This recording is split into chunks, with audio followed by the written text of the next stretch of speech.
সম্মানিত সুধী মণ্ডলী, সবাইকে ভালোবাসা এবং শুভেচ্ছা জানিয়ে আমি মাননীয় প্রধানমন্ত্রী শেখ হাসিনার একটি বার্তা আপনাদের সামনে প্রেরণ করব। আর এই বার্তাটি আপনাদের সামনে প্লে করার পরপরই আমি মূল আলোচনায় যাব।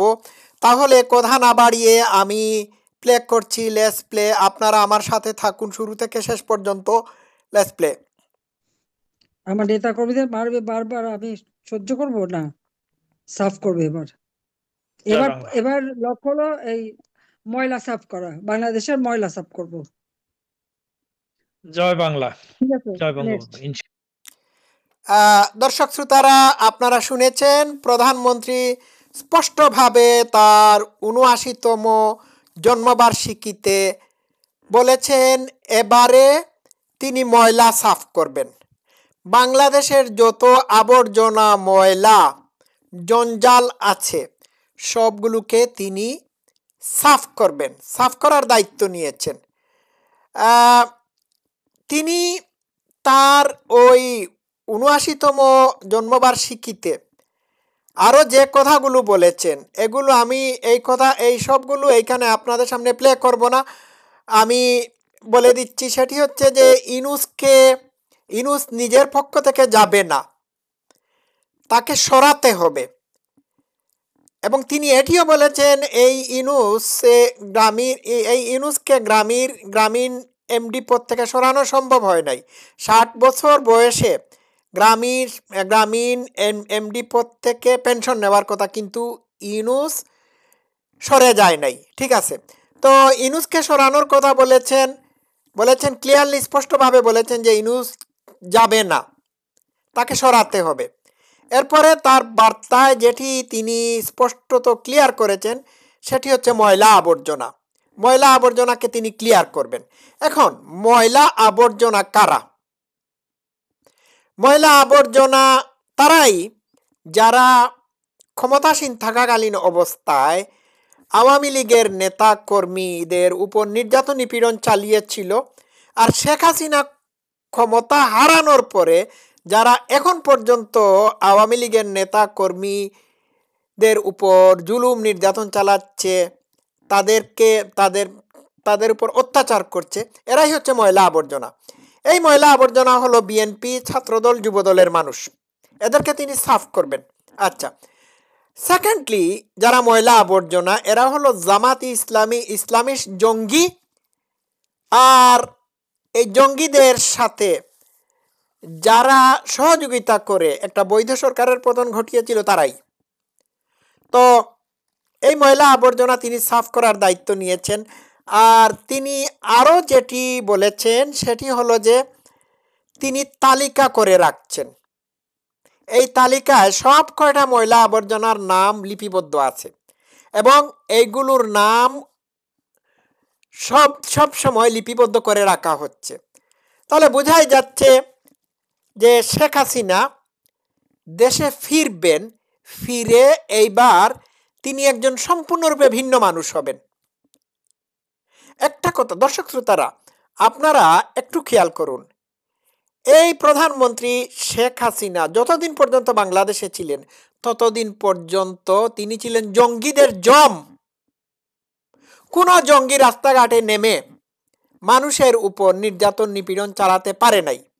আর ইনুস ক্ষমতা ডাকাতি করার পরপরই জঙ্গিদেরকে রাস্তায় ছেড়ে দিয়েছে। ঠিক আছে,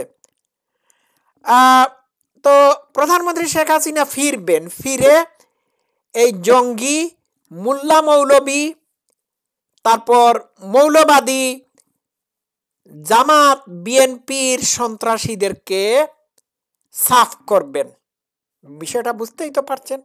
এই জামাতি ইসলামের সৈয়দ আবু তাহের কয়দিন আগে গাজওয়াতুল হিন্দের ঘোষণা দিয়ে ভারতকে আক্রমণ করার কথা বলেছে।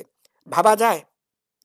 মানে ভারত যদি একবার বাংলাদেশে আক্রমণ করে ফেলে, এই গাজওয়াতুল হিন্দের পরিকল্পনাকে ব্যর্থ করে দেওয়ার জন্য, তাহলে বাংলাদেশে আরেকটি গাজা হবে। এটাই তারা চাচ্ছে। তাদের মার্কিনী মনিবদের প্রেসক্রিপশন অনুযায়ী তারা ভারতকে কুচাচ্ছে। এটা প্রি প্ল্যান্ড, এটা আপনারা মাথায় রাখবেন। এরপরে এরপরে শেখ হাসিনার বিষয়ে যদি আমি বলি, তাহলে আমার অনেক কিছু বলার আছে। শেখ হাসিনা হচ্ছেন আজকের আধুনিক বাংলাদেশের রূপকার। শেখ হাসিনার আমলে যে উন্নয়নের ছোঁয়া বাংলাদেশে লেগেছিল, ইউনূসের আমলে তা বন্ধ হয়ে গিয়েছে। ভাবতে পারেন, শেখ হাসিনার উন্নয়নকে স্পর্শ করা যায়, ছোঁয়া যায়, অনুভব করা যায়, বোঝা যায়, এটি দৃশ্যমান। পদ্মা সেতু, মেট্রো রেল, বিধবা ভাতা, প্রতিবন্ধী ভাতা, কৃষি ভাতা, প্রেগন্যান্সি বেনিফিট, তারপর সারা দেশব্যাপী বিদ্যুতের সরবরাহ, মানুষকে দারিদ্র সীমার নিচ থেকে উপরে উঠিয়ে নিয়ে আসা, এই সবগুলো দৃশ্যমান, এগুলো বোঝা যায়। বাংলাদেশকে শেখ হাসিনা উন্নয়নের রোল মডেল বানিয়েছিলেন। আর ইউনূস বাংলাদেশকে উন্নয়নের রোল মডেল তো দূরে থাক, বাংলাদেশকে বানাচ্ছে তলাবিহীন ঝুড়ি। বুঝতে পারছেন? তো শেখ হাসিনা বলেছেন, আমি তো আগেই বলছি, তার বক্তব্যের সার কথা হলো এবার লক্ষ্য হলো ময়লা সাফ করার।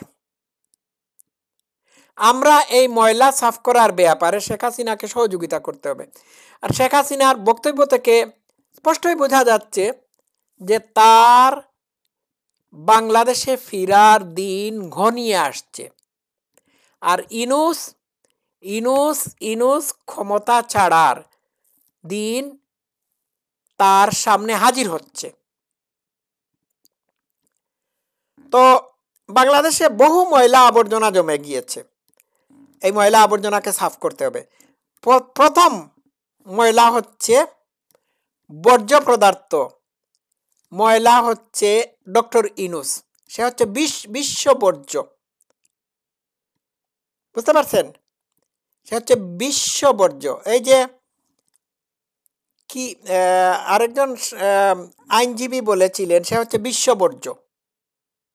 এবং শুধুমাত্র বিশ্ব বর্জ্য না, বিশ্ব বেহায়া। এই জামাতি জঙ্গি, হিজবুত তাহরীরের সন্ত্রাসী, বিএনপি নামক অপশক্তি, এইসবগুলো হচ্ছে ময়লা আবর্জনা। এদেরকে সাফ করার ঘোষণা দিয়েছেন শেখ হাসিনা। তাকে আমি অসংখ্য ধন্যবাদ জানাই এই ঘোষণাটি দেওয়ার জন্য। আমিও মনে মনে ভাবছি যে এইবার যদি শেখ হাসিনা আসেন, তাহলে তিনি যাতে ময়লা সাফ করেন। দেখুন, আমি যে কথাটি ভেবেছিলাম, সেই কথাটি মাননীয় প্রধানমন্ত্রী উনার ৭৯তম জন্মবার্ষিকীতে বলে দিয়েছেন। আপনারা রেডি তো ময়লা সাফ করার জন্য? রেডি থাকুন। ঝাড়ু, মপ, তারপর ময়লা সাফ করার আরো যত জিনিসপত্র আছে সবগুলো নিয়ে রেডি থাকুন। এবার বাংলাদেশকে আবর্জনা মুক্ত করতে হবে। ঠিক আছে? আর এই আবর্জনা মুক্ত করার প্রথম ধাপেই ওই বিশ্ব বর্জ্য, বিশ্ব বেহায়া, বাংলাদেশের নাম্বার 1 ঘৃণিত ময়লা ইউনূসকে সাফ করতে হবে। দর্শক শ্রোতারা, আমি আমার বক্তব্যটা এখানে ক্লিয়ার করতে পেরেছি। ময়লা সাফ করার জন্য রেডি থাকুন। সবাই ভালো থাকবেন। Love you all. Thank you so much.